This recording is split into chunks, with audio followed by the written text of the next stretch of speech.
శ్రీమాత్రే నమ. జయ గురు దత్తాత్రేయ నమ. ఈ వీడియోలో మనం 2025 సంవత్సరం మే నెల 18వ తారీఖున రాశులలో మార్పు చెందుతున్న రాహువు మరియు కేతు గ్రహాలు. అంటే ప్రస్తుతం రాహు మీనరాశి నుంచి కుంభరాశిలోకి, కేతువు కన్యారాశి నుంచి సింహరాశిలోకి మారడం జరుగుతుంది. ఇప్పుడు మనం వివిధ రాశుల వారి మీద రాబోయే 18 నెలల్లో కేతుగ్రహం ఎటువంటి ప్రభావాన్ని చూపడం జరుగుతూ ఉంది అన్న విషయాన్ని మనం ఈ వీడియోలో పరిశీలిద్దాం. ధనుస్సు రాశి వారికి మే 18వ తారీఖున మారబోతున్నటువంటి కేతుగ్రహ ప్రభావం ఈ రాశి వారి మీద ఏ విధంగా ఉండబోతుంది? మరి ప్రస్తుతం దశమ స్థానంలో ఉన్నటువంటి కేతువు భాగ్యస్థానంలోకి మారడం జరుగుతూ ఉంటుంది. ఇది సహజంగా భక్తి మార్గాన్ని, ఆధ్యాత్మిక చింతని, అదృష్టాన్ని నమ్ముకునే ఈ ధనుసు రాశి వారికి మరి ధనుసు రాశి సహజ భాగ్యస్థానం. కేతువు మోక్షకారకుడు, వైరాగ్యకారకుడు, నిస్వార్థంగా వర్క్ చేసే గ్రహం, అలాగే త్యాగి. అందువలన మీరు ఏదైనా ఒక త్యాగానికి సిద్ధపడడానికి కారణమవుతూ ఉంటాడు. మరి 9వ స్థానం అన్నది మరి ఈ రాశి వారికి సహజ పంచమ స్థానం అయినప్పుడు కూడా మీకు భాగ్యస్థానం అయింది. మరి దీనివల్ల మరి కేతు మీ యొక్క పూర్వపుణ్యం పైన ఈ జన్మలో మీరు చేసుకున్నటువంటి పుణ్య ఫలాన్ని మీకు ఇవ్వడం జరుగుతూ ఉంటుంది. ముఖ్యంగా కేతువు వైరాగ్య గ్రహం, అలాగే బాగా ఇంటెలిజెంట్ గ్రహం. ఏదైనా విషయాన్ని తెలుసుకోవడానికి, లోతుగా దాన్ని పరిశీలించడానికి ఈ కేతుగ్రహం కారణం అవుతూ ఉంటుంది. అంటే ఇక్కడ ధనుసు రాశిలో ఉన్నటువంటి మూల నక్షత్రం కూడా ఏదైనా ఒక విషయాన్ని తెలుసుకుంటే ఇన్డెప్త్ దాని మూలాలు, దాని పుట్టుగా తెలుసుకునేదాకా ఈ ధనుసు రాశి వారు విడిచిపెట్టరు. అలాగే వీరు పెట్టుకునే గోల్స్ కూడా చాలా లాంగ్ టర్మ్ ఉంటాయి. ఒక 15-20 సంవత్సరాలైనా దాన్ని పూర్తిగా సాధించలేని విధంగా వీరి యొక్క పరిశోధన, వీరి యొక్క గోలు ఉండడం జరుగుతూ ఉంటుంది. అటువంటి ధనుసు రాశి వారికి మరి గురువు రాశ్యాధిపతి అవ్వటం, గురువు కూడా సేమ్ అలాగే జ్ఞానకారకుడు. తనలో ఉన్న జ్ఞానాన్ని 10 మందికి పంచిపెట్టే రాశి ధనుసు రాశి. మరి కేతువు ఎంతైనా జ్ఞానాన్ని సంపాదిస్తూనే ఉంటాడు. ఎంత జ్ఞానం ఉన్నా, ఎంత తెలివితేటలు ఉన్నా, ఏమీ తెలియని అమాయకుడులా, అసలు ఒక అక్షరం మొక్క రానిలాగా కనబడుతుంటాడు కేతువు. ఒక ఆధ్యాత్మిక చింతన కలిగి ఉండడం జరుగుతూ ఉంటుంది. మహాపండితుడైనప్పుడు కూడా చాలా సింపుల్గా, చిన్నపాటి కొద్దిపాటి డ్రెస్ కోడ్తో చాలా సింపుల్గా ఉండడం జరుగుతూ ఉంటుంది. కనీసం కాలికి కూడా చెప్పులు వేసుకోకుండా అలా తిరుగుతూ ఉంటారు. వాడిని కదిపితే అనేక రకాల జ్ఞానం కలుగుతూ ఉంటుంది. ఒక అవధూత మాదిరిగా ఈ భాగ్యస్థానంలో ఉన్నటువంటి కేతు ఉన్న వాళ్ళు కనబడుతుంటారు.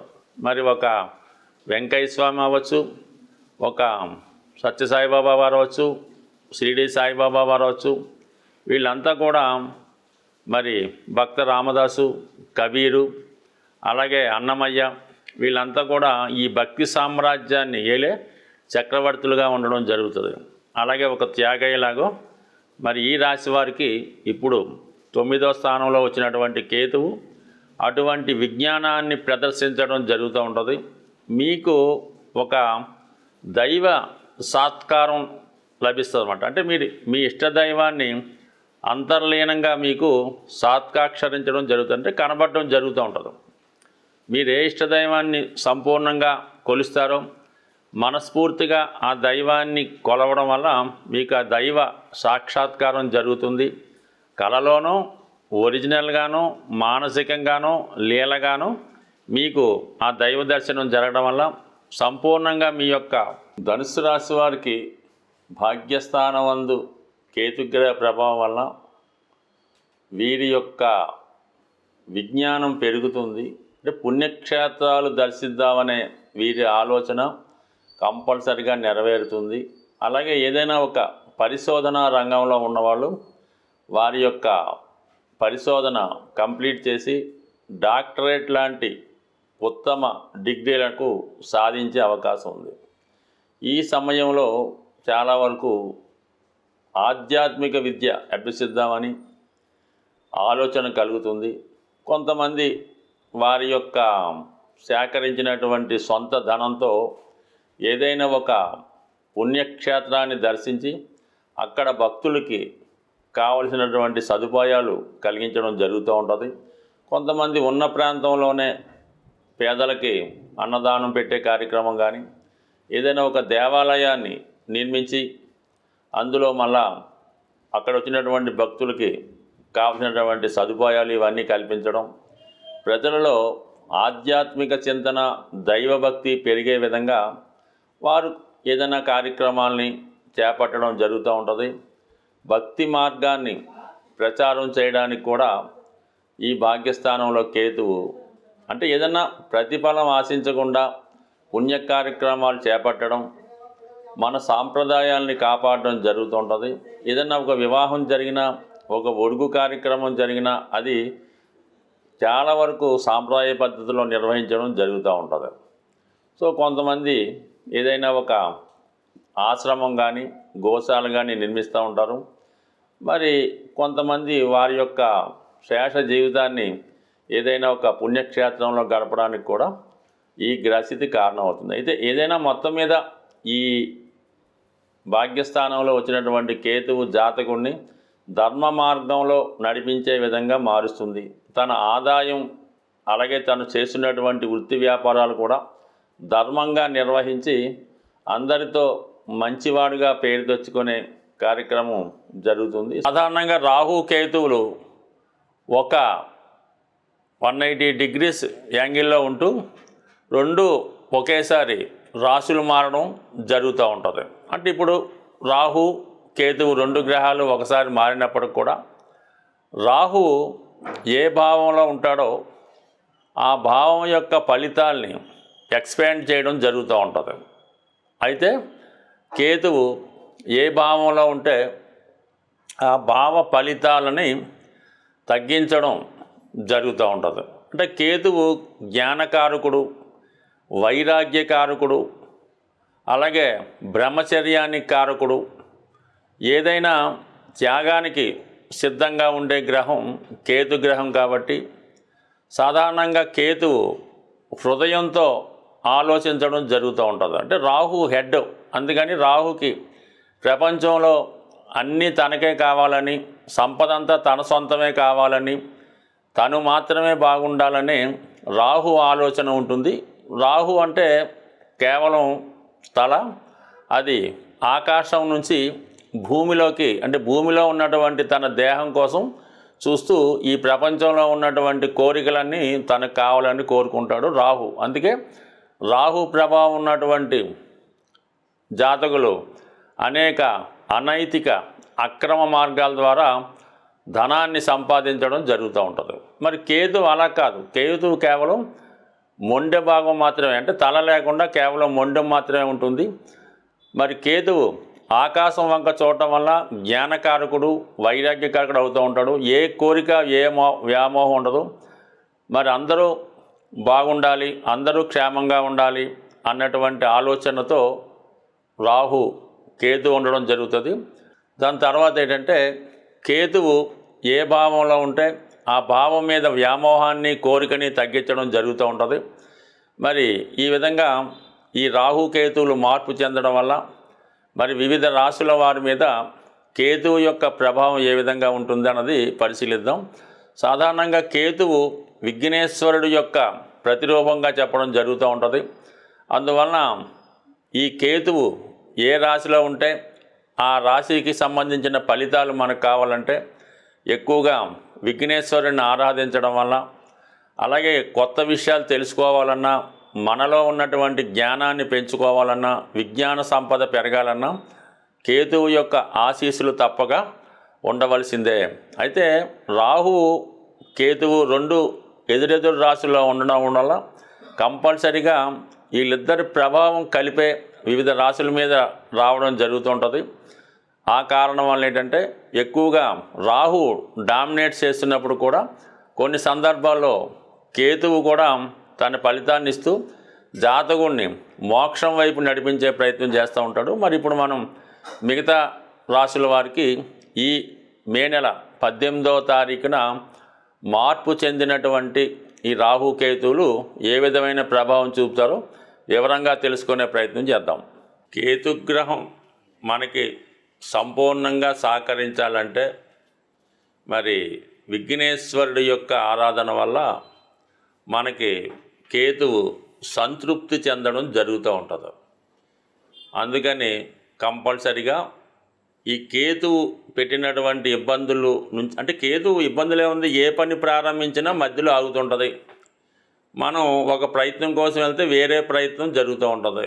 విద్యార్థులకి చదువు మీద ఆసక్తి తగ్గి మిగతా విషయాల మీద ఆసక్తి వెళ్తుంది. బట్ ఏదైనా కంపల్సరిగా కేతుగ్రహం అంటే విఘ్నేశ్వరుడు యొక్క ఆరాధన, సంకటనాశన గణేష్ స్తోత్రం చదువుకోవడం, సంకష్టహర చతుర్థి రోజు కంపల్సరిగా ఉపవాసం ఉండి విధి విధానంగా మరి ఉదయం పూట ఏదన్నా గణపతి హోమం జరుగుతుంటే అందులో పాల్గొనడం, ప్రదోష వేళ సాయంకాలం అభిషేకంలో పాల్గొనడం వల్ల చక్కగా ఈ యొక్క విఘ్నేశ్వరుడు యొక్క అనుగ్రహంతో కేతుగ్రహ అనుగ్రహం లభిస్తుంది. సింపుల్గా ఏంటంటే ఆదివారం కానీ మంగళవారం కానీ ఎండు ఖర్జూరం అన్నది ఒక 7 ఎండు ఖర్జూరాలు, అలాగే ఒక చిల్లర నాణం 10 రూపాయలదో 20 రూపాయల నాణ్యం తీసుకొని మరి అలాగే ఒక 7 మంది సాధువులకి, అక్కడ అంటే సాధువులు అంటే మామూలుగా అక్కడ టెంపుల్ దగ్గర ఉన్నటువంటి ఈ కాషాయ రంగు ధరించిన వాళ్ళకి ఒక 7గురికి డొనేట్ చేయడం వల్ల మనకి కేతుగ్రహ అనుగ్రహం లభిస్తుంది. ఎక్కువగా డ్రై ఫ్రూట్స్ మరి మీరు ఆహారంగా తీసుకున్నా, అదే దేవాలయంలో స్వామికి ప్రసాదంగా నైవేద్యంగా సమర్పించిన కేతుగ్రహ అనుగ్రహం లభించే అవకాశం ఉంది. అంటే పిల్లల యొక్క చదువు తరచూ ఇబ్బంది పడుతుంది, కళలో మనకి పెద్దవాళ్ళు మరణించిన వారు కళలో కనబడుతున్నారు అనుకున్నప్పుడు ఈ పిల్లులు ఉంటాయి కదా, దానికి చక్కగా పాలు నైవేద్యం కాదు, పిల్లులకి పాలు పెట్టడం వల్ల ఈ కేతుగ్రహ దోషం పరిహారం అవుతుంటుంది. అంటే సాధారణంగా పిల్లులకి మరి ఈ ఆత్మలు అవి కనబడుతుంటాయని చెప్తూ ఉంటారు. అది శాస్త్రాల్లో చదవడం తప్ప మనకైతే తెలియదు. కానీ సో ఏదైనా మనం గమనించినప్పుడు అర్థమవుతుంటుంది. ఇంట్లో మన పెంపుడు కుక్కకి ఈ పిల్లులకి కంపల్సరిగా చనిపోయిన వారి యొక్క ఆత్మలు కనబడుతూ ఉంటాయి. ఒక విధంగా కేతువు కూడా ఆత్మ లాంటిదే కాబట్టి ఈ పిల్లులకి పాలు పోయడం వల్ల కూడా కేతుగ్రహ సంపూర్ణ అనుగ్రహం లభిస్తుంది. ఇంకా మీకు మరీ ఇబ్బందులుగా ఉంది, అసలు పిల్లవాడు ఏం మాట పట్టించుకోవట్లేదు, ఏమీ కుటుంబ విషయాలు ఏమీ పట్టించుకోవడం లేదు, చాలా వైరాగ్యంగా ఉన్నాడు, ఏదో పిచ్చి పట్టినట్టు దెయ్యం పట్టినట్టు తిరుగుతున్నాడు, జుత్తు అంతా పెంచుకున్నాడు, బట్టలు మార్చుకోవటం లేదు, స్నానం చేయడం లేదు అనుకున్న వాడిని ఏదైనా అంటే ఈ శ్రీశైలం తిరుపతి లాంటిలో కొన్ని ఆశ్రమాలు ఉంటాయి, ఋషుల యొక్క ఆశ్రమాలు అవి ఉంటుంటాయి, అందులో చేర్పించి కొన్నాళ్ళ పాటు అక్కడ సేవ చేసుకునే విధంగా పెట్టడం కానీ, లేదనుకుంటే కొంతగా బాగుంటే మీ దగ్గరలో ఉన్నటువంటి దేవాలయం పొద్దున్నే ఎర్లీ మార్నింగ్ 4 గంటలు లేచి పరిశుభ్రంగా దాన్ని శుభ్రం చేసి వచ్చిన భక్తులకి సేవ చేయడం ద్వారా కూడా కేతుగ్రహ అనుగ్రహం సంపూర్ణంగా లభిస్తుంది. అలాగే మరి ది బెస్ట్ రెమెడీ అంటే బ్రహ్మముహూర్తంలో లేచి విష్ణు సహస్రం అంటే బ్రహ్మముహూర్తంలో లేచి శుభ్రంగా కాలకృత్యాలు తీర్చుకున్న తర్వాత విష్ణు సహస్రనామాన్ని పారాయణ చేయడం వల్ల సమస్త దోషాలు తొలగే అవకాశం ఉంటుంది.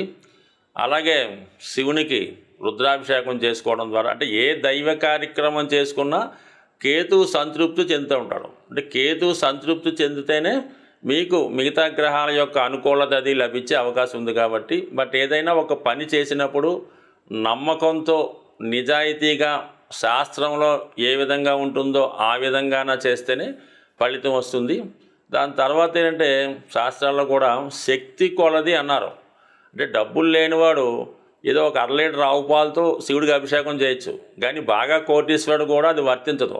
అతని స్థాయికి తగ్గట్టుగా అతను అభిషేకం చేయించుకుంటేనే అతనికి ఆ ఫలితం వస్తుంది తప్ప అందరికీ ఒకే నియమైతే ఉండదు. బట్ కానీ పెద్దలు ఎన్ని చెప్పినా మన శక్తి కొలది ఆ పరిహారం చేసినప్పుడు, దేవుని పూజ చేసినప్పుడు ఆ ఫలితం మనకి దక్కుతుంది. కాబట్టి మరి సాధ్యమైనంత వరకు మీకు ఎంతవరకు సాధ్యమవుతుందో అంతవరకు చేయడం వల్ల మనకి ఈ గ్రహశాంతి జరిగి అనుకున్న ఫలితం రావడం జరుగుతూ ఉంటుంది. స్వస్తి.